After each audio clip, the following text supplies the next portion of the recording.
Sashikal ji, my name is Upkar and today I will come with my video which is related to structure of agree or disagree essay.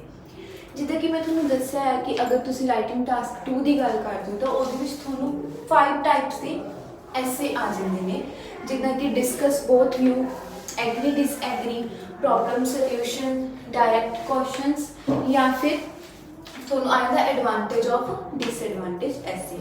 Today I would like to discuss how to write agree or disagree writing task.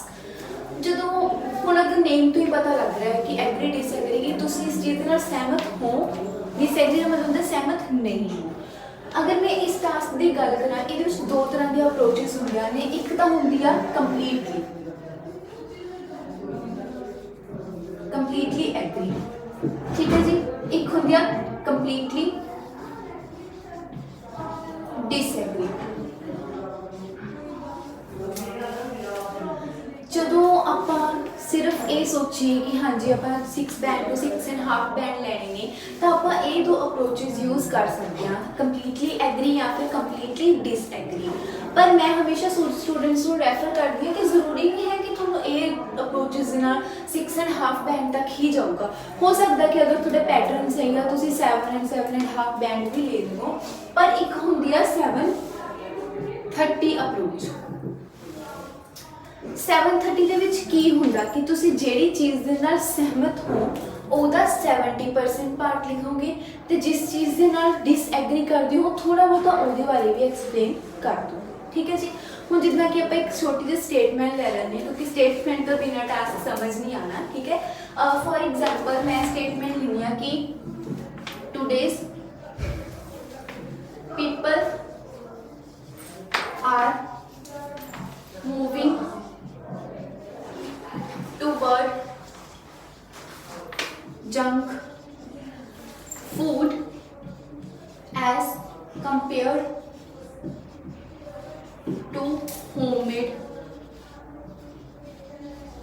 food. This type of food has lot of demerits.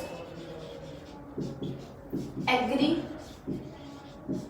disagree, ठीक है जी. ਹੁਣ ਇਹ ਆਪਣੇ ਇੱਕ task ਆ ਕਿ ਅੱਜ ਕੱਲ੍ਹ ਜਿਹੜਾ ਯੂਥ ਹੈ ਜਾਂ ਕਹਿ ਲਓ ਕਿ ਲੋਕ ਨੇ ਉਹ ਯੰਗ ਫੂਡ ਦੇ ਵੱਲ ਮੂਵ ਹੁੰਦੇ ਜਾ ਰਹੇ ਨੇ ਤੇ ਇਸ ਚੀਜ਼ ਕਿਹਦੇ ਕੰਪੈਰੀਟਿਵ ਟੂ ਹੋਮਮੇਡ ਫੂਡ ਦੇ ਕੰਪੈਰੀਟਿਵ. ਤੇ ਜਿਹੜਾ ਇਹ ਫੂਡ ਹੈ ਇਹਦੀ ਬਹੁਤ ਸਾਰੀਆਂ ਡੀਮੈਰਿਟਸ ਨੇ. ਤੁਸੀਂ ਇਸ ਚੀਜ਼ ਨਾਲ ਐਗਰੀ ਕਰ ਰਹੇ ਹੋ ਜਾਂ ਨਹੀਂ ਕਰ ਰਹੇ, ਠੀਕ ਹੈ ਜੀ. ਅਗਰ ਆਪਾਂ ਦੇਖੇ ਜਾਈਏ ਪਹਿਲਾਂ ਆਪਾਂ ਕਰਨਾ ਕੀ ਹੁੰਦਾ, ਆਪਾਂ ਦੋਨੋਂ ਸਾਈਡ ਡਿਸਕਸ ਕਰਦੇ ਹਾਂ, ਠੀਕ ਹੈ ਜੀ. ਆਪਾਂ ਆਪਣੀ ਪਲੈਨਿੰਗ ਕਰਦੇ ਹਾਂ. ਮੈਂ ਆਪਣੇ ਸਟੂਡੈਂਟਸ ਨੂੰ ਹਮੇਸ਼ਾ ਕਹਿੰਦੀ ਕਿ ਤੁਸੀਂ ਜਦੋਂ ਵੀ ਕੋਈ ਰਾਈਟਿੰਗ ਟਾਸਕ ਕਰਨਾ ਤਾਂ ਆਪਣੀ 5 ਮਿੰਟ ਪਹਿਲਾਂ ਪਲੈਨਿੰਗ ਕਰ ਲਓ, ਆਪਣੇ ਆਈਡੀਆਜ਼ ਲਿਖ ਲਓ. ਕਿਉਂਕਿ ਜਦੋਂ ਤੁਸੀਂ ਇਨੀਸ਼ੀਅਲੀ ਪਲੈਨਿੰਗ ਕਰ ਲੈਂਦੇ ਹੋ ਤਾਂ ਬਾਰ-ਬਾਰ ਤੁਹਾਨੂੰ ਬੈਕਵਰਡ ਨਹੀਂ ਜਾਣਾ ਪੈਂਦਾ, ਬਾਰ-ਬਾਰ ਆਈਡੀਆ ਜਨਰੇਟ ਨਹੀਂ ਕਰਨੇ ਪੈਂਦੇ. ਤੁਹਾਡੇ ਕੋਲ ਇੱਕ ਫਰੇਮਵਰਕ ਆ ਜਾਂਦਾ ਆ ਤਾਂ ਤੁਸੀਂ ਆਪਣਾ ਰਾਈਟਿੰਗ ਟਾਸਕ ਈਜ਼ੀਲੀ ਕੰਪਲੀਟ ਕਰ ਲੈਂਦੇ ਹੋ. ਤਾਂ ਅਗਰ ਆਪਾਂ ਇਹਦੀ ਗੱਲ ਕਰੀਏ ਤਾਂ ਆਪਾਂ ਐਗਰੀ ਵਾਲੀ ਸਾਈਡ ਦੇਖ ਲੈਂਦੇ ਹਾਂ ਕਿ ਕਿਉਂ ਇਹਦੇ ਡੀਮੈਰਿਟਸ ਨੇ, ਠੀਕ ਹੈ ਜੀ. ਪਹਿਲੀ ਤਾਂ ਇਹੀ ਚੀਜ਼ ਹੈ ਕਿ it lead health issue, it lead health issue, ਠੀਕ ਹੈ ਜੀ. ਸਭ ਨੂੰ ਪਤਾ ਕਿ ਜੰਕ ਫੂਡ ਖਾਣ ਦੇ ਨਾਲ ਬਹੁਤ ਸਾਰੇ ਹੈਲਥ ਇਸ਼ੂਜ਼ ਹੁੰਦੇ ਨੇ, ਠੀਕ ਹੈ ਜੀ. ਔਰ ਇਹ ਸਾਇੰਟੀਫਿਕਲੀ ਵੀ ਪ੍ਰੂਵਡ ਹੋ ਚੁੱਕਿਆ ਕਿ ਜਿਹੜੇ ਲੋਕ ਜੰਕ ਫੂਡ ਜ਼ਿਆਦਾ ਖਾਂਦੇ ਨੇ ਉਹਨਾਂ ਦੇ ਵਿੱਚ ਓਵਰਵੇਟ ਦੀ ਪ੍ਰੋਬਲਮ ਜ਼ਿਆਦਾ ਹੁੰਦੀ ਹੈ ਬਾਕੀਆਂ ਦੇ ਕੰਪੈਰੀਜ਼ਨ, ਠੀਕ ਹੈ. ਚਲੋ ਇੱਕ ਹੋਰ ਲਿਖ ਲੈਂਦੇ ਹਾਂ, it is not good for environment. ਹੁਣ ਕਿੱਦਾਂ ਗੁੱਡ ਨਹੀਂ ਹੈਗਾ ਇਨਵਾਇਰਨਮੈਂਟ ਦੇ ਲਈ. ਮੋਸਟ ਆਫ ਅ ਟਾਈਮ ਜਦੋਂ ਵੀ ਤੁਸੀਂ ਬਾਹਰੋਂ ਫੂਡ ਪਰਚੇਜ਼ ਕਰਦੇ ਹੋ ਉਹ ਤੁਹਾਨੂੰ ਪਲਾਸਟਿਕਸ ਦੇ ਲਿਫਾਫੇਸ ਦੇ ਵਿੱਚ ਦਿੰਦੇ ਨੇ, ਹੈ ਨਾ. ਤਾਂ ਉਹ ਪਲਾਸਟਿਕ ਦਾ ਲਿਫਾਫਾ ਆਪਾਂ ਕੀ ਕਰਦੇ ਹਾਂ, ਆਪਣੇ ਤਾਂ ਵੈਸੇ ਵੀ ਥਰੋ ਅਵੇ ਕਲਚਰ ਹੈ ਨਾ, ਆਪਾਂ ਪਲਾਸਟਿਕ ਬਾਹਰ ਥਰੋ ਕਰ ਦਿੰਦੇ ਹਾਂ ਜਿਹੜੇ ਕਿ ਡਾਇਰੈਕਟਲੀ ਔਰ ਇਨਡਾਇਰੈਕਟਲੀ ਲਾਈਕ ਐਨੀਮਲਸ ਵਗੈਰਾ ਈਟ ਕਰ ਲੈਂਦੇ ਨੇ, ਜਿਹਦੇ ਕਰਕੇ ਉਹ ਇਨਵਾਇਰਨਮੈਂਟ ਨੂੰ ਵੀ ਲੋਸ ਪੈਂਦਾ, ਠੀਕ ਹੈ. ਓਕੇ, ਆਪਾਂ ਹੁਣ 2 ਪੁਆਇੰਟ ਡਿਸਐਗਰੀ ਦੇ ਲਿਖ ਲੈਂਦੇ ਹਾਂ. ਅਗਰ ਮੈਂ ਇਹ ਕਹਾਂ ਕਿ ਹਾਂਜੀ ਜੰਕ ਫੂਡ ਖਾਣ ਦੀ ਕੋਈ ਲਾਈਕ ਡੀਮੈਰਿਟ ਨਹੀਂ ਹੈਗੀ ਤਾਂ ਇਹ ਗਲਤ ਹੈ. ਇਹ ਸਭ ਨੂੰ ਪਤਾ ਕਿ ਜੰਕ ਫੂਡ ਆ, ਜਿਹਦਾ ਨਾਮ ਹੀ ਜੰਕ ਆ ਮਤਲਬ ਕਬਾੜ, ਉਹਦੀ ਤਾਂ ਡੀਮੈਰਿਟਸ ਹੋਣਗੀਆਂ ਹੀ ਹੋਣਗੀਆਂ, ਠੀਕ ਹੈ ਜੀ. ਸੋ ਆਪਾਂ ਡਿਸਐਗਰੀ ਵਾਲੀ ਸਾਈਡ ਤਾਂ ਜਾ ਹੀ ਨਹੀਂ ਸਕਦੇ, ਆਪਾਂ ਜਾਵਾਂਗੇ ਐਗਰੀ ਵਾਲੀ ਸਾਈਡ. सो हम करना की है स्ट्रक्चर में सब तो पहले की चीज होती है इंट्रोडक्शन। इंट्रोडक्शन ਦੇ ਵਿੱਚ ਆਪਾਂ ਇਹੀ ਸਟੇਟਮੈਂਟ ਨੂੰ ਘੁਮਾ ਕੇ ਲਿਖ ਦਾਂਗੇ, ਠੀਕ ਹੈ ਜੀ। ਜਿੱਦਾਂ ਕਿ ਐਕਟਿਵ ਟੂ ਪੈਸਿਵ ਫਾਰਮ ਬਣਾ ਦਾਂਗੇ। ਜਿਹੜੀ ਲਾਸਟ ਵਾਲੀ ਲਾਈਨ ਆ कि there are lot of demerits ਨੂੰ ਆਪਾਂ ਉੱਪਰ ਲੈ ਜਾਵਾਂਗੇ ਤੇ ਉੱਪਰ ਵਾਲੀ ਨੂੰ ਨੀਚੇ ਲੈ ਜਾਵਾਂਗੇ, ਠੀਕ ਹੈ ਜੀ। अब ਤੁਸੀਂ ਅਗਰ ਸਿੰਪਲ ਵਿੱਚ ਪੈਰਾਫ੍ਰੇਜ਼ਿੰਗ ਕਰੀਏ ਤਾਂ ਐਦਾਂ ਵੀ ਕਰ ਸਕਦੇ ਹੋ। ਅਗਰ ਤੁਸੀਂ ਇਹਨੂੰ ਘੁਮਾ ਫਿਰਾ ਕੇ ਆਪਣੇ ਵਰਡਸ 'ਚ ਲਿਖਣਾ ਤਾਂ ਤੁਸੀਂ ਉਹ ਵੀ ਕਰ ਸਕਦੇ ਹੋ। ਮੈਂ ਆਪਣੀ ਨੈਕਸਟ ਵੀਡੀਓ ਦੇ ਵਿੱਚ ਤੁਹਾਨੂੰ ਜ਼ਰੂਰ ਦੱਸੂਗੀ ਕਿ ਪੈਰਾਫ੍ਰੇਜ਼ਿੰਗ ਕਿਵੇਂ ਕਰਨੀ ਆ, ਠੀਕ ਹੈ ਜੀ। ਇੰਟਰੋਡਕਸ਼ਨ ਤੋਂ ਬਾਅਦ ਜਿਹੜੀ ਮੇਨ ਚੀਜ਼ ਆ ਤੁਹਾਡਾ ਬੀਪੀ।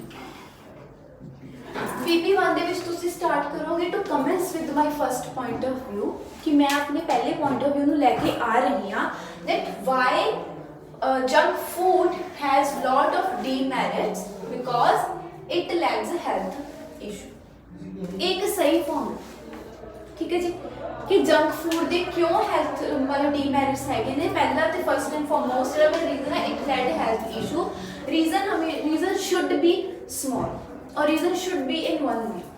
ਉਸ ਤੋਂ ਰੈਸਟ ਆਫ ਆਲ ਜਿਹੜੀ ਜਿੰਨੀ ਵੀ ਐਕਸਪਲੇਨੇਸ਼ਨ ਹੋਏਗੀ ਕਿ ਕਿੱਦਾਂ ਹੈਲਥ ਇਸ਼ੂ ਆ, ਕਿੱਦਾਂ ਓਵਰਵੇਟ ਕਰਦਾ, ਕਿਉਂਕਿ ਇਹਦੇ ਚ ਇੱਦਾਂ ਦੇ ਇੰਗਰੀਡੀਐਂਟਸ ਹੁੰਦੇ ਨੇ ਜਿਹੜੀ ਕੈਲੋਰੀਜ਼ ਬਹੁਤ ਕੰਟੇਨ ਕਰਦੇ ਨੇ, ਉਹ ਥੋੜੀ ਜਾਏਗੀ ਐਕਸਪਲੇਨੇਸ਼ਨ ਦੇ ਵਿੱਚ, ਜਿਹਨੂੰ ਤੁਸੀਂ ਫੋਰ ਐਗਜ਼ਾਮਪਲ ਟੂ ਇਲਸਟ੍ਰੇਟ, ਠੀਕ ਹੈ, ਟੂ ਐਗਜ਼ੈਂਪਲੀਫਾਈ ਲੈ ਕੇ ਐਕਸਪਲੇਨ ਕਰੋ, ਠੀਕ ਹੈ ਜੀ। ਐਦਾਂ ਹੀ ਪਹਿਲੇ ਵੀਕ ਦੇ ਵਿੱਚ ਤੁਸੀਂ ਦੋ ਰੀਜ਼ਨ ਐਕਸਪਲੇਨ ਕਰ ਦੋਗੇ, ਕਲੀਅਰ ਹੈ। ਉਹ ਤੋਂ ਬਾਅਦ ਤੁਸੀਂ ਬੀਪੀ ਬਣਾਓਗੇ 2।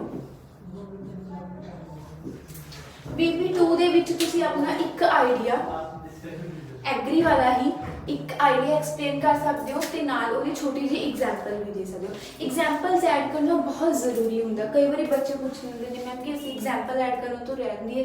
ਜ਼ਰੂਰੀ ਨਹੀਂ ਕਿ ਤੁਸੀਂ ਐਗਜ਼ਾਮਪਲ ਕੋਈ ਸਰਵੇ ਦੇਣੀ ਆ ਜਾਂ ਕਿਸੇ ਦੀ ਹੀ ਦੇਣੀ, ਤੁਸੀਂ ਆਪਣੀ ਜਿਹੜੀ ਐਕਸਪਲੇਨੇਸ਼ਨ ਆ ਉਹਦੇ ਮੂਰੇ ਵੀ ਫੋਰ ਐਗਜ਼ਾਮਪਲ ਲਿਖ ਕੇ ਦੇ ਸਕਦੇ ਹੋ, ਠੀਕ ਹੈ ਜੀ। ਬਟ ਐਗਜ਼ਾਮਪਲ ਲਿਖਣਾ ਬਹੁਤ ਜ਼ਰੂਰੀ ਆ ਕਿਉਂਕਿ ਤੁਹਾਨੂੰ ਨੇ ਨੀਚੇ ਪੁੱਛਿਆ ਹੁੰਦਾ ਆ that give examples with your opinion, clear ਹੈ ਜੀ। ਸੈਕੰਡ ਬੀਪੀ ਦੇ ਵਿੱਚ ਰਾਜੇ ਤੁਸੀਂ ਕੋਈ ਇੱਕ ਆਈਡੀਆ ਲਿਖ ਲਓਗੇ ਤੇ ਉਹਨੂੰ ਚੰਗੀ ਤਰ੍ਹਾਂ ਐਕਸਪਲੇਨ ਕਰ ਲਓਗੇ। ਇਹ ਤਾਂ ਹੋ ਗਈ ਤੁਹਾਡੀ ਕੰਪਲੀਟਲੀ ਐਗਰੀ। ਦੋ ਬੀਪੀ ਬਣਾ ਕੇ ਦੋਨਾਂ 'ਚ ਐਗਰੀ ਵਾਲੇ ਪੁਆਇੰਟ ਆਪਾਂ ਐਕਸਪਲੇਨ ਕਰਤੇ ਤੇ ਲਾਸਟ ਵਾਰ ਆਪਾਂ ਕਰਦੇ ਨੇ ਕਨਕਲੂਡ।